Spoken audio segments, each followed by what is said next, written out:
Welcome, friends, to Kiki's Keys. My name is Kiki Rogers, and I am here sharing stories of people who have been through their worst and are now living their best to give hope and inspiration to others.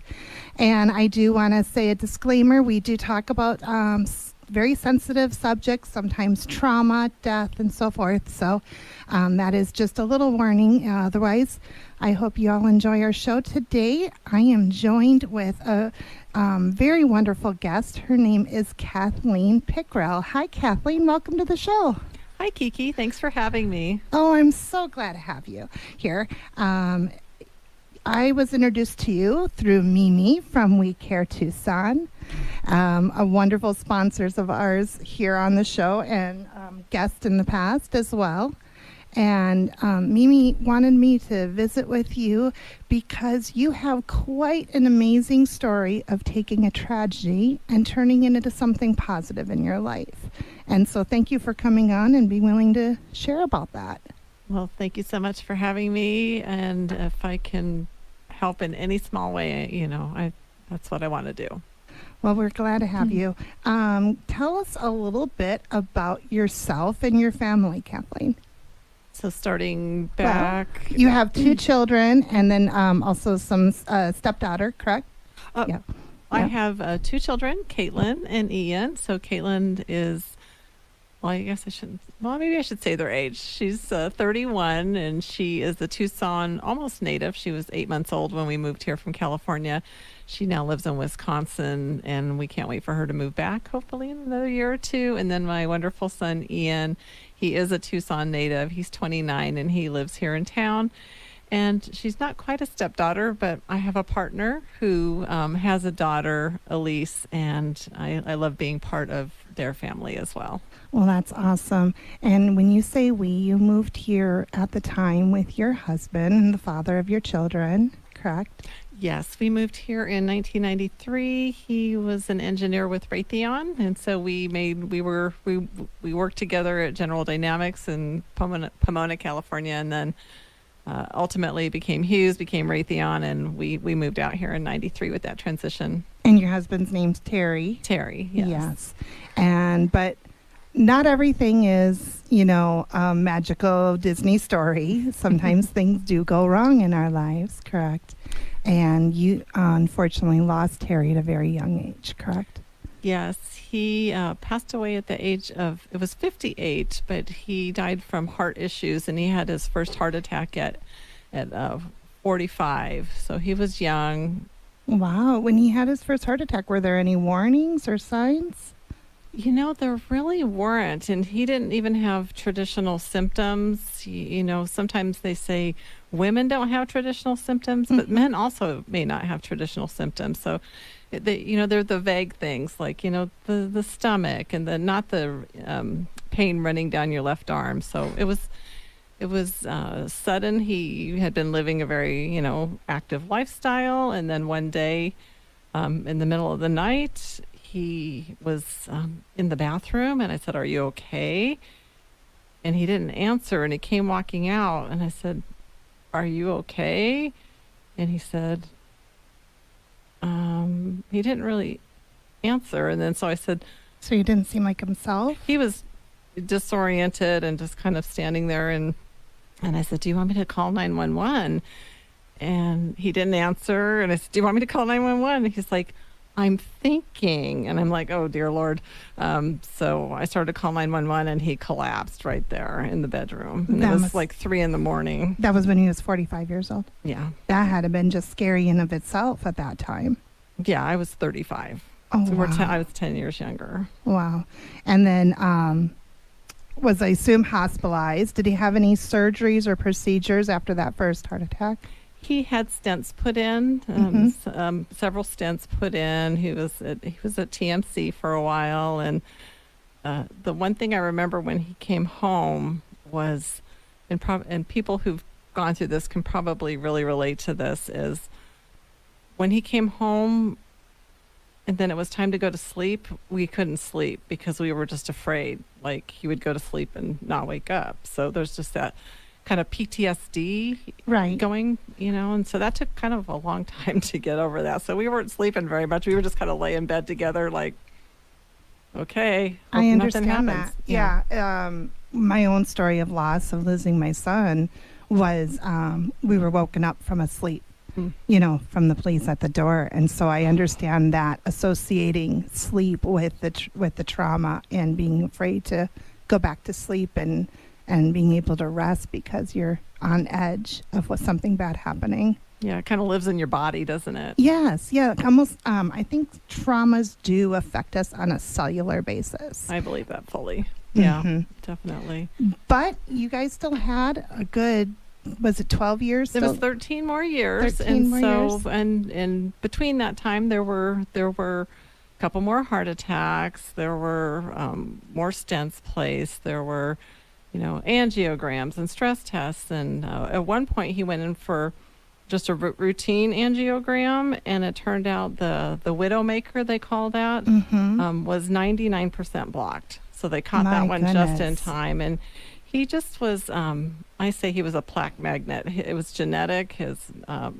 He just could not stop making plaque, and he could not handle any of the statin drugs that were out at the time. And he may be able to tolerate ones that have come out since then, but then he just could not tolerate them.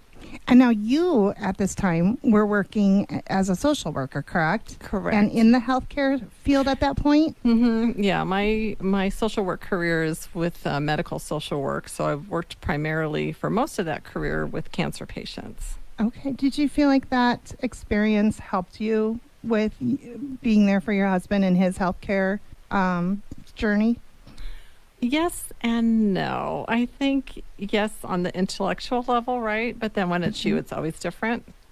Yeah, those in the healthcare field tend to be the worst patients, right? Yeah.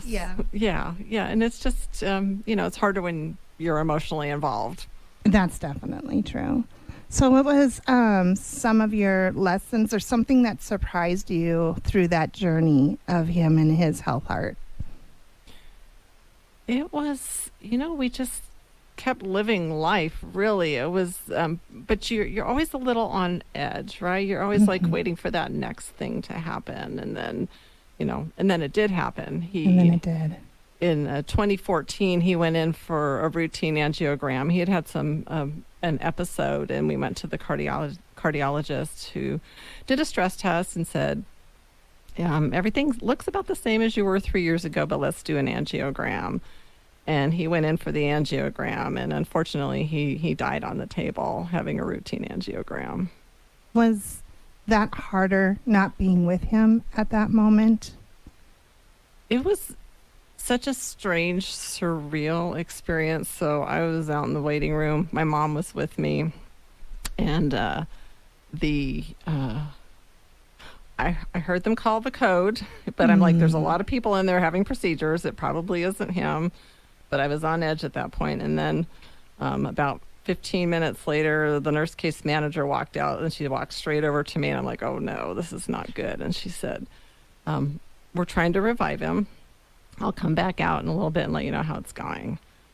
And then about 15 minutes later, she came out again, and she says, we're still trying to revive him. And then she came back out like 10 minutes later. She says, we're still trying to revive him. And at this point, I said, okay, I have some questions. I said, if you do revive him, what kind of state is he going to be in, having you worked on him for the last 45 minutes? And they said, if we can bring him back, he's been, oxygenated, or, he's been, everything should be okay. But unfortunately, they tried for over an hour, and they just could not bring him back. And he was 57 at the time. Yeah, 58. 58. Yeah. That's such a young age to go. It is now. And I was thinking about that. I actually turned 58 this year, and I was thinking, wow, I feel so young. Like, so it even hits home even more. Like, he was really young. Right. And how old were your children at that time? So young adults? When he passed in 2014, so they were born in 93 and 94. So they were both, my daughter was out of the house. They were both college age. My son was still at home, but hardly ever home because he was in college too. And, when they said this wasn't looking good, I called them, and I'm like, you got to come. And so we were all in the hospital. And so, yeah, they were like late teens. Well, loss is hard. We all know that loss is hard. Everyone's experienced it in some way. When it's someone very, very close to you, your spouse, the father of your children, is especially difficult. What did you do for yourself and your children to get through those initial years of grief? Yeah, the first year was obvious. I mean, it's different for everybody, but first year was the hardest. It was like I don't remember a whole lot about it actually.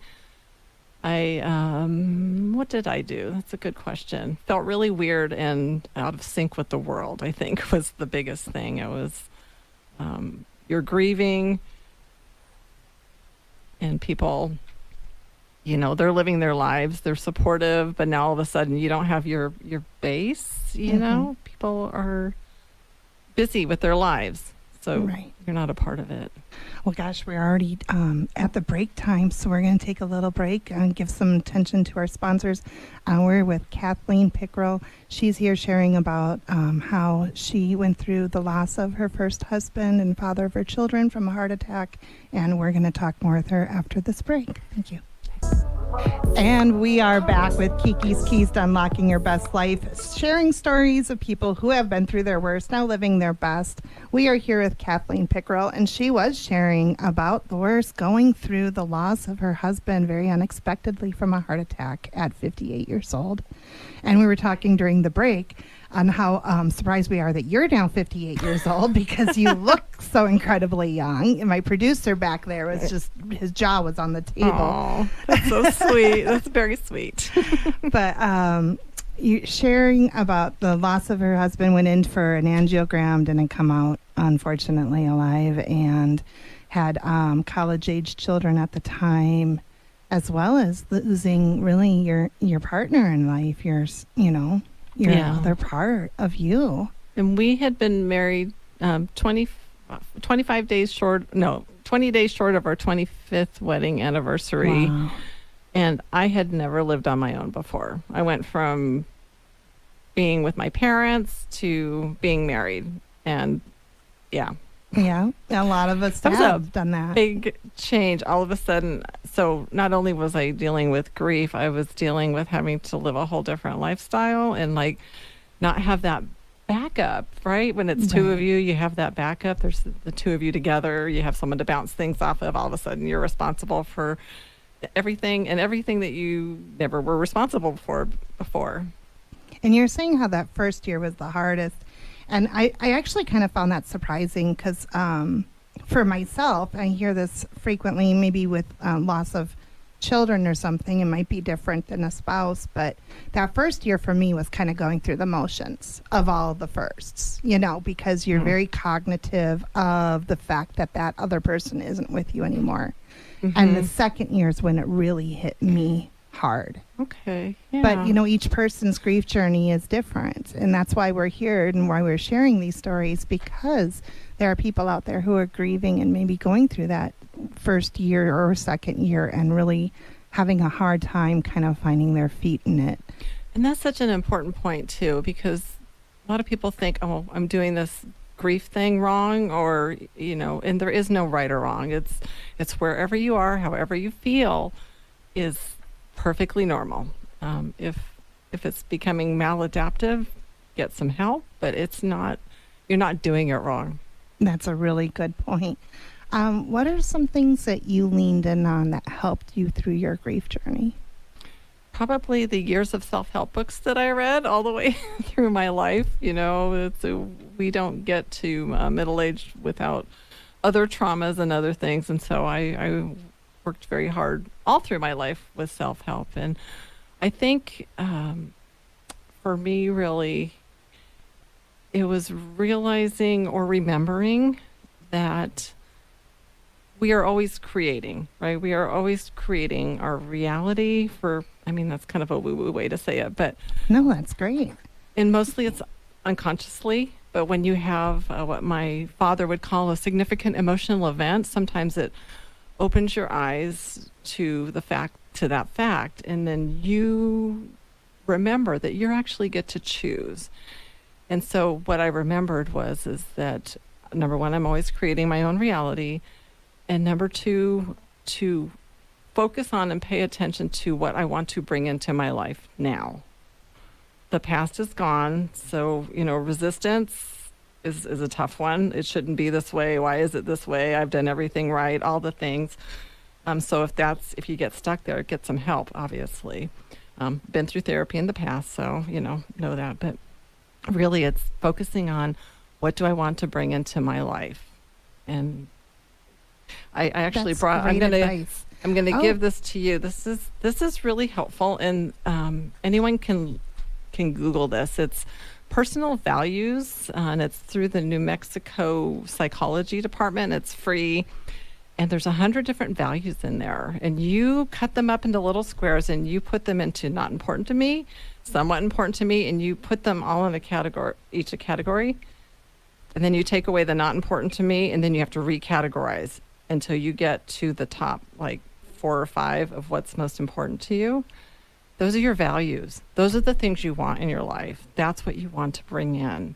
And if it's missing, that's where you start. That's perfect. I refer to my Kiki's Keys. I'm just trying to finish up my book, and in there, my Kiki's Key number 2 is know who what your values are and who supports your values in your life.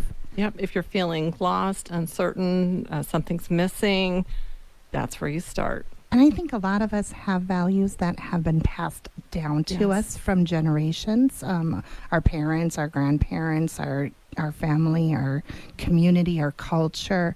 And it's important to identify what your values are to you. It's a good time to explore that, isn't it? It's a good time to really think, is this one really mine? Or did I just get it from my parents, from whoever? And you chose to take Terry's memory and do something positive in his name, and you have started the Terrance Pickrel Heart Foundation? Heart Fund. Thank you. Heart Fund, forgive me. The Terrance Pickrel Heart Fund. Tell us more about that. Right. So being a social worker for my whole career in the medical world, I understand how difficult it is financially for people who are suffering and families who are suffering through catastrophic illness. It's, everyone's out of work. There's no money.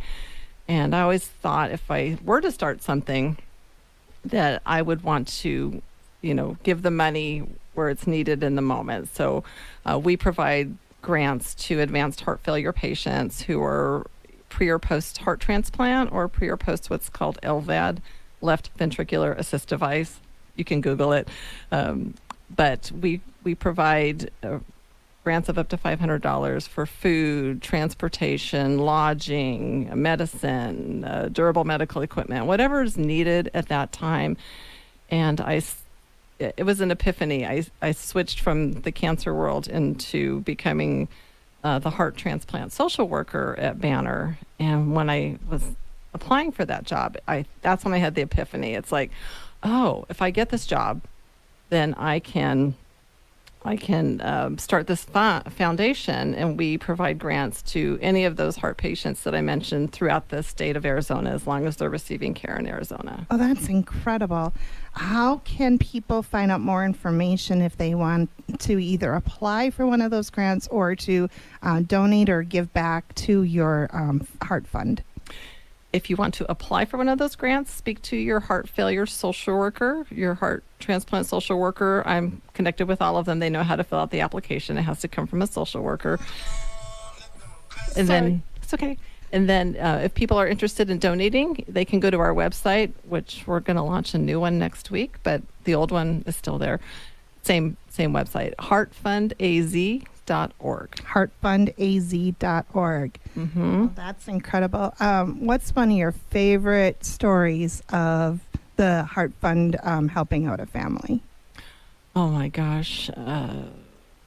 The one that comes to mind first is the LVAD, that left ventricular assist device. It's externally driven, so people need to be able to plug in. And I got a call from a patient saying, they're going to shut off my electricity tomorrow. This patient will die without electricity. And because we are we're small. We've only been around for a year and a half. So I was able to receive do the application, have the other two social workers review it, approve it, and pay that bill the same day. And so I'm really proud that we were able to do that. As you should be. That's incredible. So again, the website is to donate? Yes, yeah. So www.heartfundaz.org. That is so great. Thanks. And that's the Terrance Pickrel, Pickrel, Heart Fund. And I'm sure Terry is looking down, just so proud and happy that you're doing that in his memory. Well, thank you. I've been very blessed. I'm so happy that I can honor him in that way, that we can help people. And I also want to give people hope, because I have been able to, have another partner in my life. I have been able to move forward, and I've been blessed to have two wonderful men in my life. Well, that's great. I know when we moved away from Minnesota, and being that my son is buried there, physically leaving him behind was very difficult. But also just the feeling like that I was moving on without him in some sense. And so I reminded myself that we move forward with them, right, not without them. And it's not easy to overcome that feeling that you're moving forward. I went through a lot of that. I wound up selling my house, and, is this the right thing to do? Am I not honoring this person? And so many of the things you have to work through a lot of that, of feeling guilty about moving on or forward. And if someone's going through a significant loss in their life, whether a spouse or someone else that they're struggling with, what guidance or advice was given to you that you would like to share with them? Try not to shut yourself off from everybody. If people offer support, and it's the kind of support you could use, take it. Not everyone offers the best support, so be judicious about that as well. If you're really struggling, reach out to a professional. It's okay. There's no shame in that. It's really hard to get through this. All hospices have grief support groups. You don't have to be affiliated with the hospice at all. You can just attend their grief groups. Or there are so many, therapy options these days. And Banner, you can go to Banner's website as well and see their support groups on their website also. There are a variety, yes. Yes, so definitely if you are feeling like you are burdened with that loss and grief, and I know that pain, definitely reach out. We're so glad you're here, Kathleen. Thank you very much for sharing your story and about Terrance as well. Thank you so much for having me. It was so nice. I do need to wrap it up. We're out of time already, folks, but do go out next weekend is the fundraiser for Phones Down Just Drive at the Arizona Grill and Hearth on Saturday, June 29th at 6 p.m. Thank you to all of our sponsors, and until next week, be the best you can be. No one else can do it better than you.